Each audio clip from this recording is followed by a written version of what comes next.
On the podcast today, we are going to dissect Chapter 39 of the Tao Te Ching, which makes up the 39th episode of the 81 Meditations on the Tao Te Ching.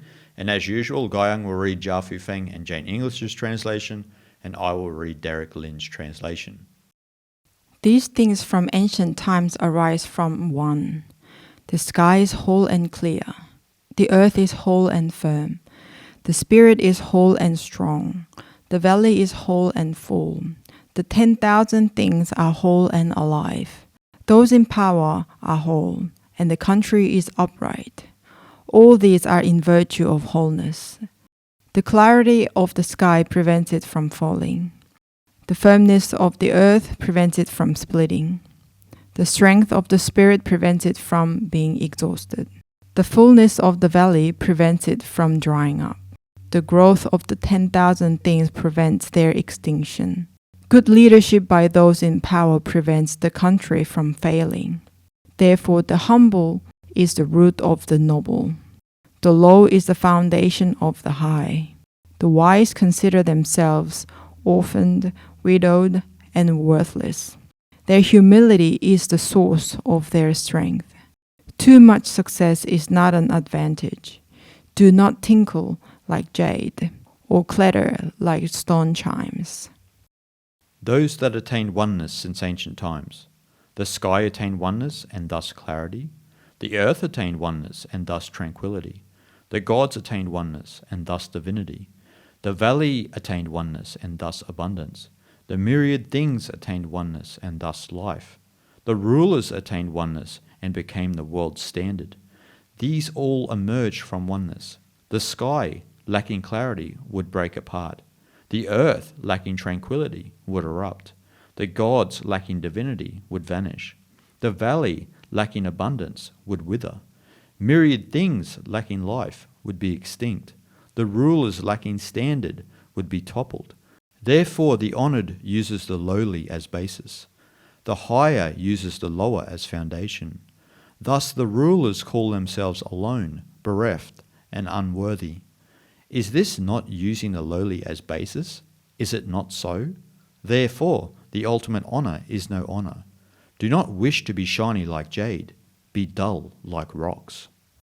This chapter clearly explains the nature of oneness or wholeness of the Tao and its complete opposite when we are lacking that oneness, or when we forget the Tao or the Tao is lost.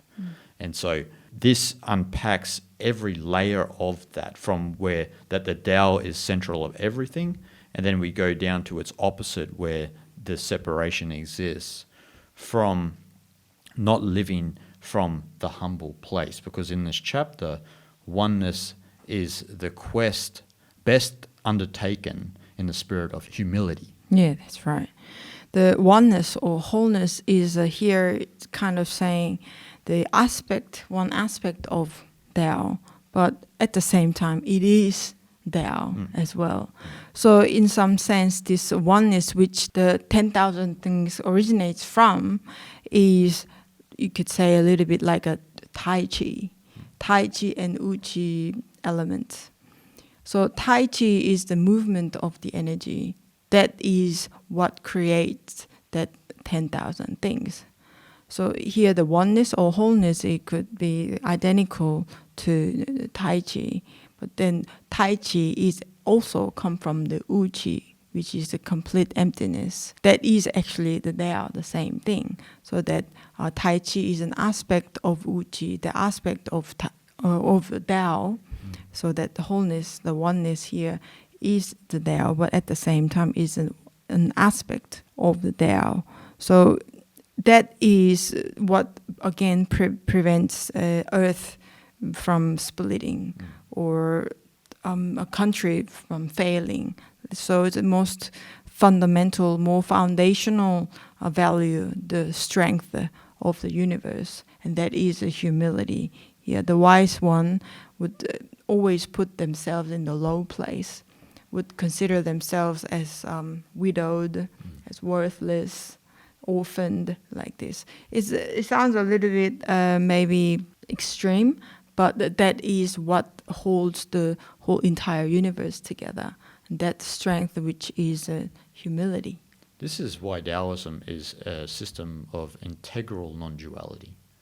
So it's kind of like, almost like Vishishtadvaita in India, like qualified non-dualism. So in taking in the whole aspect, like not a negation that the world exists, but actually an embrace that the world is part of the whole.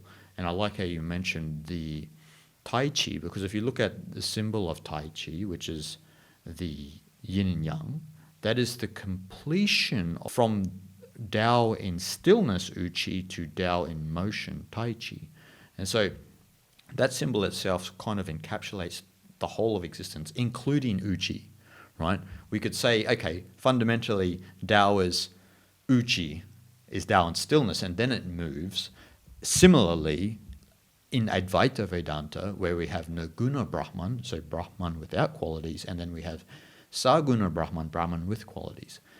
And now, even in Advaita Vedanta, they say Nirguna Brahman is the ultimate. Yes. But at the same time, when you look at it from a holistic perspective, Saguna Brahman can be considered the ultimate. Because within it, it has Nirguna Brahman as well. So it has the entire existence. When you're looking at it from an integral perspective. Yes. So it has the entire existence plus the ultimate nature within it. So in saying that, the Tao is immanent within all things, but also transcends all things. You see, so that's the nature of Tao, nature of Brahman. It's immanent within everything, but it also transcends it. It's not like an either-or scenario. It's a mutual aspect. It has this mutually arising aspect, which in Chinese it's Shasheng, right? Like you have mutually arising opposites that are actually mutually arising unified opposites. So in saying that, Uchi and Tai-chi can be mutually arising opposites. Tao and stillness, Tao and motion. Then we have the entire reality that we exist in.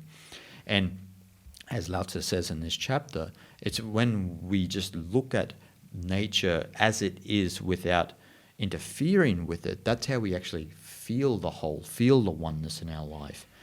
The gods are dancing, as Derek's translation, like the gods are not, the divinity is there, right? Like the gods have attained this oneness. And so when we live in a world where we move away from this oneness, as Derek says, the gods vanish.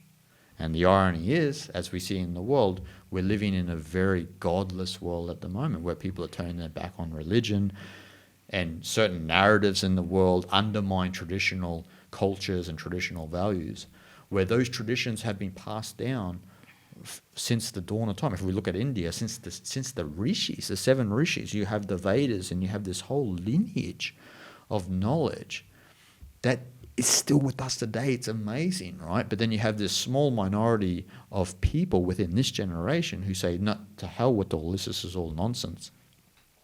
And this is an aspect of probably the Kali Yuga that the Hindus were talking about, that the world becomes more materialistic, and so people then turn their back on traditions, turn their back on spirituality, and say to hell with that. But the whole purpose of the Puranas, where you find the information of the Kali Yuga, is that the reason why Vyasa wrote these texts down, and even probably why Lao-tzu wrote the Tao Te Ching, was that there was going to be people eventually in this time that need spiritual knowledge to survive in this current materialistic world, right? Consumeristic world. And that's probably everyone listening and watching this podcast. Well, all the kudos to Vyasa, how he Oh my God, yeah. he compiled all that knowledge together and wrote all these bloody like a dictionary thick books, right? Every single of them are like this, right?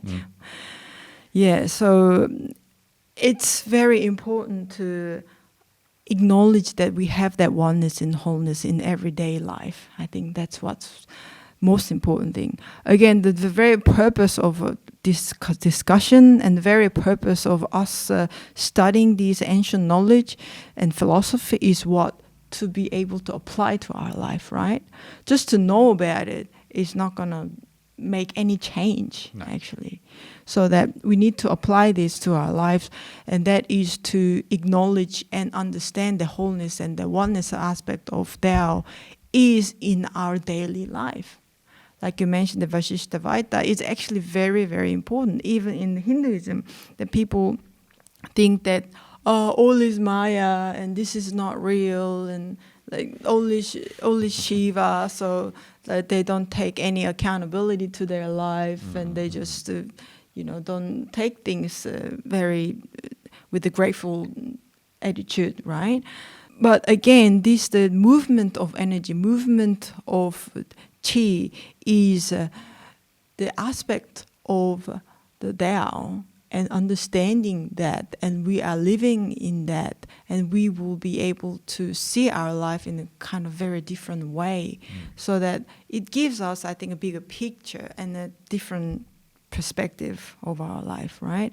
When you come from that perspective, that you can kind of understand your life a bit easier, not in a linear way that we usually do. It's more like a cyclical, right? Yeah. And that the movement of energy is cyclical, because one after the other is all connected to each other, and that is a huge element of Taoism. That's right. And to come back into accord with this oneness, as it goes into a lot in this chapter, and as it goes into a lot in the Tao Te Ching, is about coming back to that lowly place. Right, coming back to that lowly place. Now, what does that mean? That means humility, and we mean an uncontrived humility too, not an unctuous humility, not a fake humility, a real, tangible humility that's innate within us. It's actually innate within everyone, right? Like we all have this humility from birth, but then we're taught certain things in society where we think that humility is humiliation. We think that humility is weak. Where actually humility is strength, right? Because it's the most paradoxical force in nature. It's identical with water in that sense, where water seeks the lowest places, but is paradoxically the most powerful force in nature. It can do anything, right? Yes. Water can just end civilization like that. And so that's the lesson for all of us on the path, and who are immersed in the great spiritual traditions, is that humility is something that we need to not cultivate, but we come back into harmony with, because it's already an innate part of your existence. But you can't have a contrived humility. Maybe you could, in some sense, lean more into that way. Like, for example, instead of getting into a heated debate about something, just, look, this guy's an egghead and there's no way I can convince this person, so I'll just move on and do my thing. And it's all right that person thinks differently. You've got to remember that not everyone's going to think the same way as you, as Lao-tzu explains 1,000,000 times in the Tao Te Ching as well. And so you really see this emphasis on that when we move away from this, then all types of disorder happens, right? Like there's the real honor in the world, the real integrity is lost when we fall out of accord with the way nature actually truly is.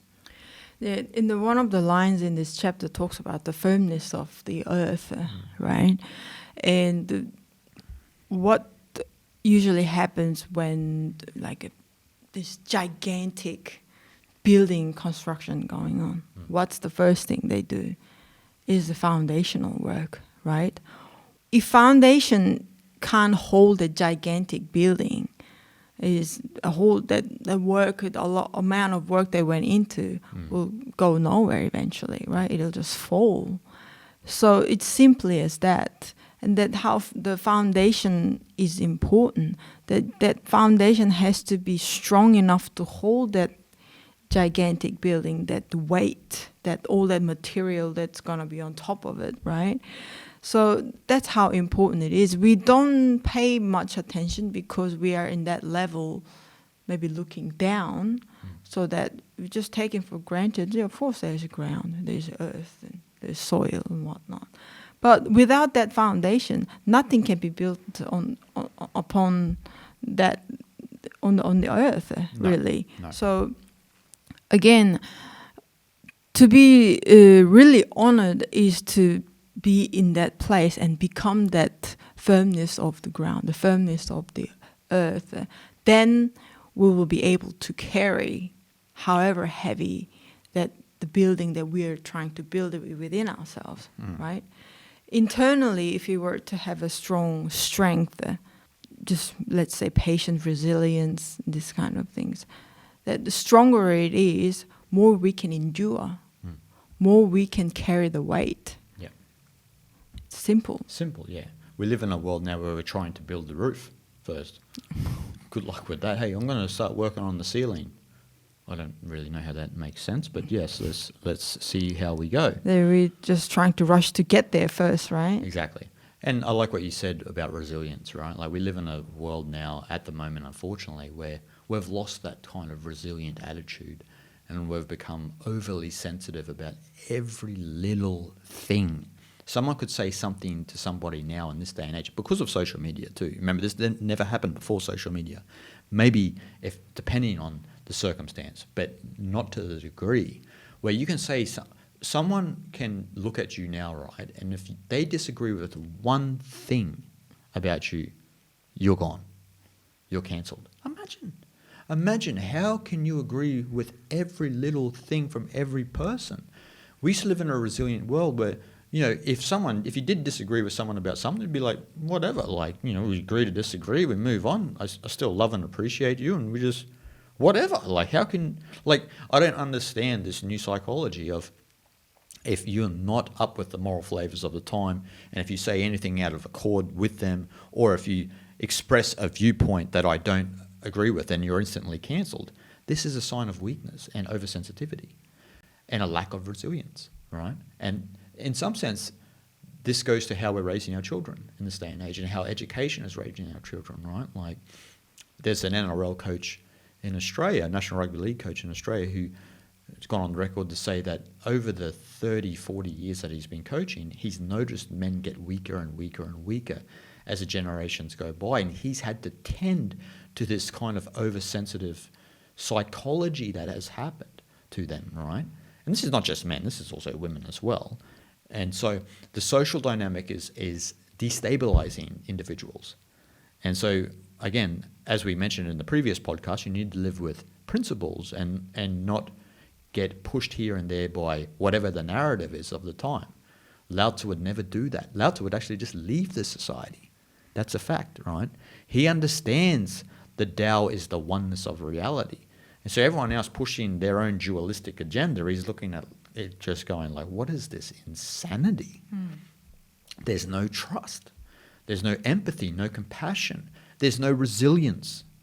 Everyone's just getting triggered about every little thing. And then we have the world that we have now, right? Where there's a lot of confusion.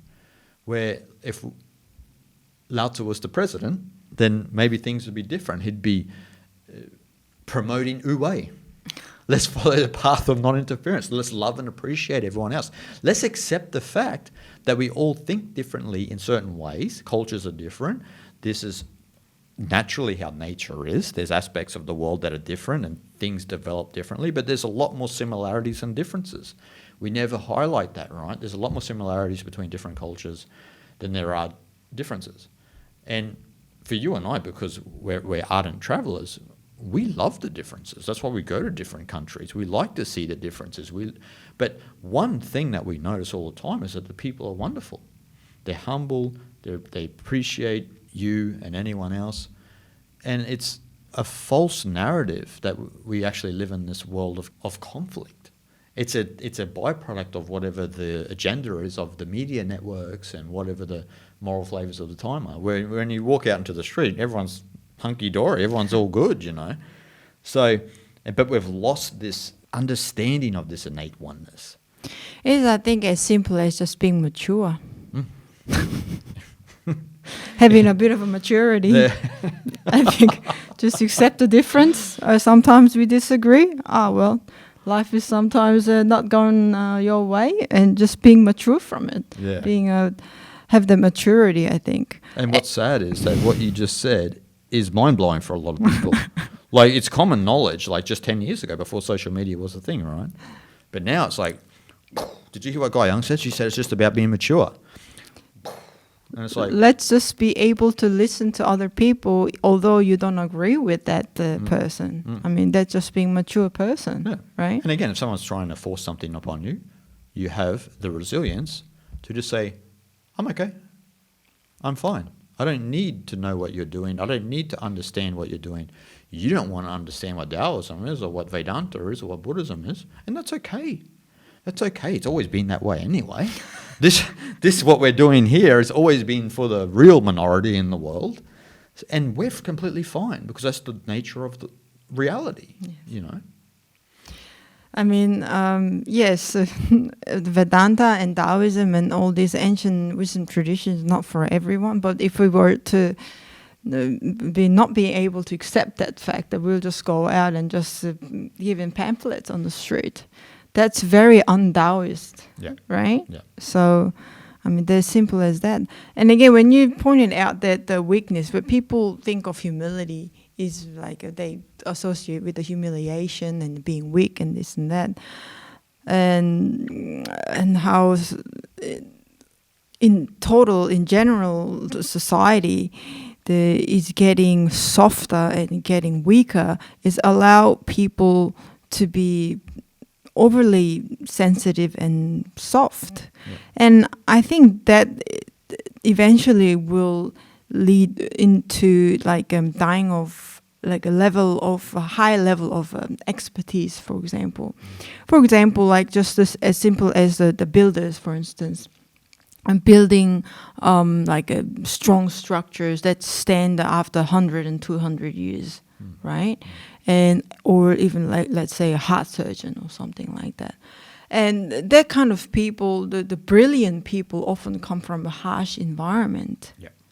That kind of made those people resilient and fight against the difficulties for long time, and the endurance that the environment gave them to be able to endure for all those years, decades of time to study or to build the strong structures and whatnot.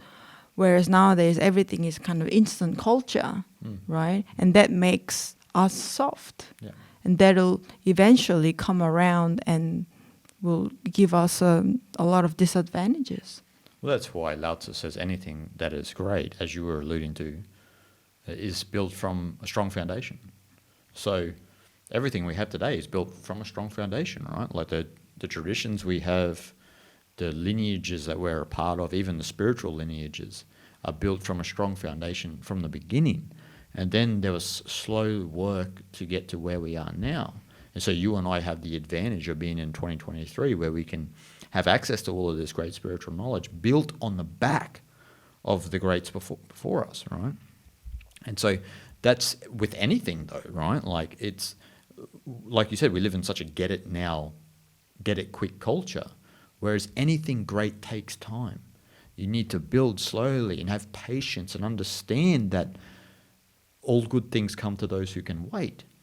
It doesn't come to those instantly, right? Like if you're just going to start making TikTok videos, it's hard to make any sort of art that is beneath 1 minute, right? Like it's not a lasting art form. It's designed for advertising. It's designed for corrupting minds.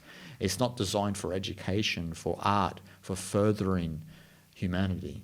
And so we have to personally, especially when we talk about our own spiritual practice, is build a strong foundation in our life. You need to refrain from whatever the society is pushing on you and focus on the great traditions. And if you're here because of Taoism, focus on Taoism. Watch our podcasts, watch my videos. Read the Tao Te Ching, study it. Get commentaries. Grab the Zhuangzi, grab the Wanzi, grab Lao-tzu, grab all of these great texts and study it to its nth degree. Grab scholarly works based on Taoism. Yes. Be serious about it. Because a lot of people are serious about their Facebook page, but they're not serious about this.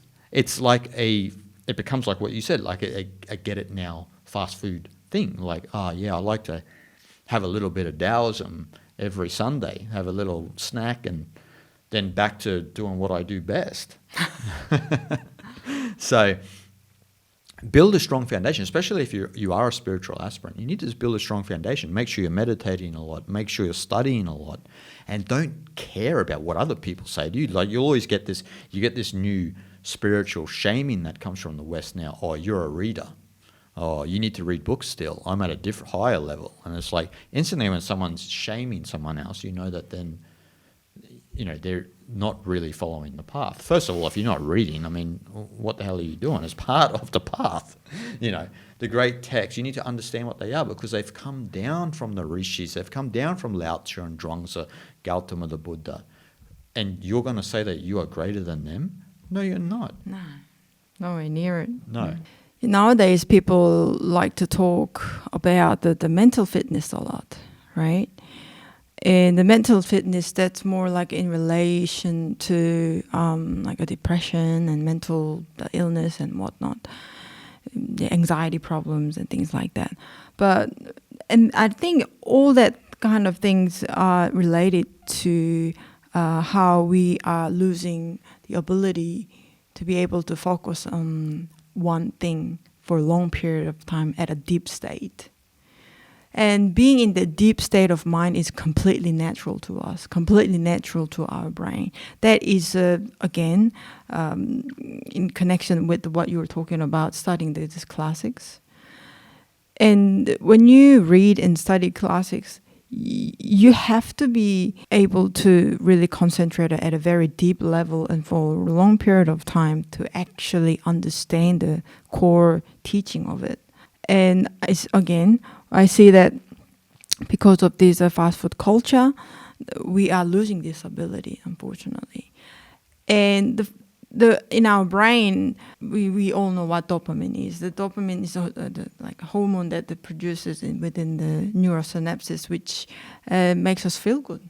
Like when we have chocolate, when we have when we eat delicious food, or when we go out and experience something really fun. That's when the dopamine produces within our brain. And actually, dopamine gets produced even when you are in a deep state as well. When you study this deep knowledge, that means that you are enjoying it. You are enjoying being in a deep state of mind and studying this knowledge. And that's when you can actually endure with the difficulties in your own mind, right? Because no one really wants to sit down for a long period of time reading these difficult texts, right? But the higher the challenge is, actually more you would want to be in that deep state. And more you want to be in the deep state, more dopamine comes out in your brain. And that creates completely different and much healthier neural network in your brain. So instead of building our neural network from just the endless watching TV series after series and munch on things and drinks and things like that, it's much healthier to build your neural network from being in the deep state, obviously, right? Yep. So that only develops your mental fitness. That helps the endurance, your strong mentality, really. And that's what's really lacking. And that's, again, connection to humility. When dopamine produces in a healthy way and the way it's supposed to, then we naturally stay happy, right? You become happy. And when you become happy, what happens? Our nature comes out more naturally, right? We are more ourselves, right? So then what? We are naturally good. We're naturally empathetic to others because that makes us feel good as well. That's a true sense of happiness, right? Yeah. So then you become easier to bring yourself a little bit back, become humble. Yeah, being humble is actually completely natural to us and benefits everyone, including yourself. So it only makes yourselves happy and others. That's right. It's interesting that because of the way the world is and everyone's on these big dopamine dumps, that contentment and humility you're talking about is rarely experienced, right? Like because they're not accessing that deep state. Whereas I can attest to this from being a writer, is that when I have a good day of writing 3 or 4 hours, like in a deep state, the feeling afterwards is something else. Like you can't get it from any sort of high, or it's hard to describe, right? It's a real deep sense of fulfillment or satisfaction, like where anything could happen, it doesn't really matter. And like you said, like a lot of people are not accessing this deep state.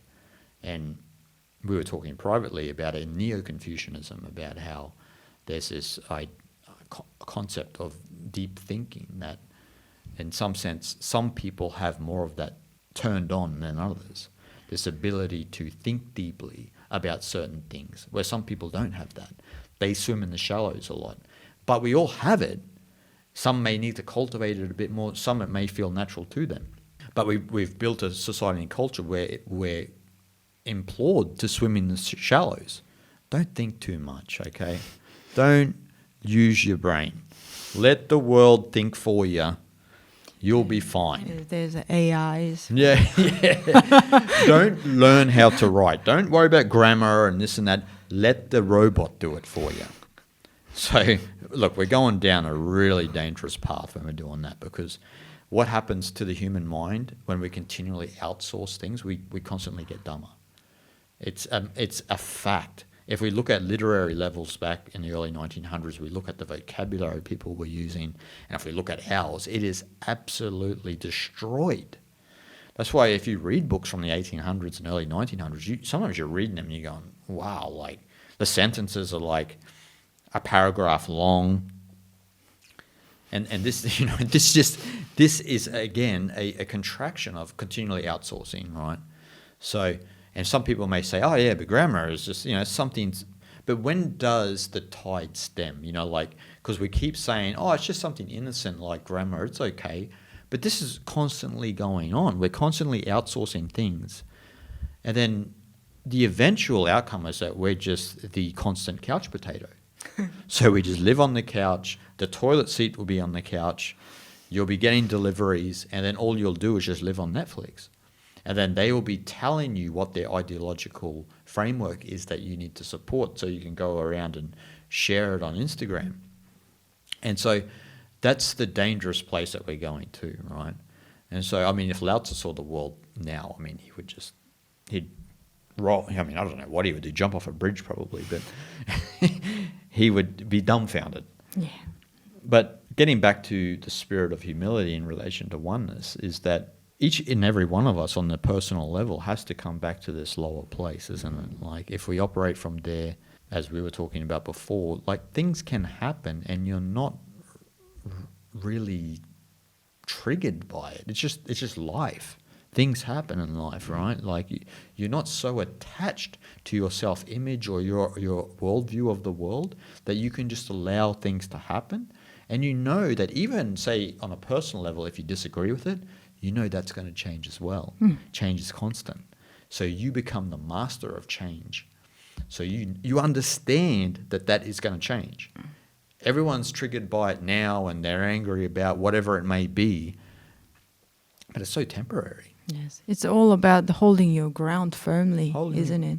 100%. That only can come from having the humility, the humble attitude can only contribute to hold your ground firmly, not to be moved by anything. And that's the thing, because humility coincides with trust, right? And trust is the paradox of oneness. This is what people don't understand. See, trust is a paradox of oneness or the paradox of unity, where to feel oneness or to have unity, you need to trust. It's ironic, right? Where we've got all of the social justice warriors out there, the politicians out there, just maybe your neighbor out there trying to tell you how to think and what to do because their worldview is the right worldview according to them. And that is a lack of trust. And so they don't understand wholeness. They don't understand oneness, the nature of reality. They don't understand it. And then when you start to explain it to them, you get that glassy look in the eye. We all know that glassy look in the eye, don't we? The vacant. You've lost them. But this is the fact. Trust is the paradox of oneness, and the essence of trust is humility. Because if you're humble, you allow the world to be as it will, because you've actually felt that oneness within your heart. And I think that's what is, in some sense, I was going to say the end goal for all spiritual aspirants, but it's actually our true nature. It's about unraveling ourselves from the socialization process that we find ourselves in to actually come back into that essence of oneness within our hearts. So guys, we hope you enjoyed, and we'll see you guys next time.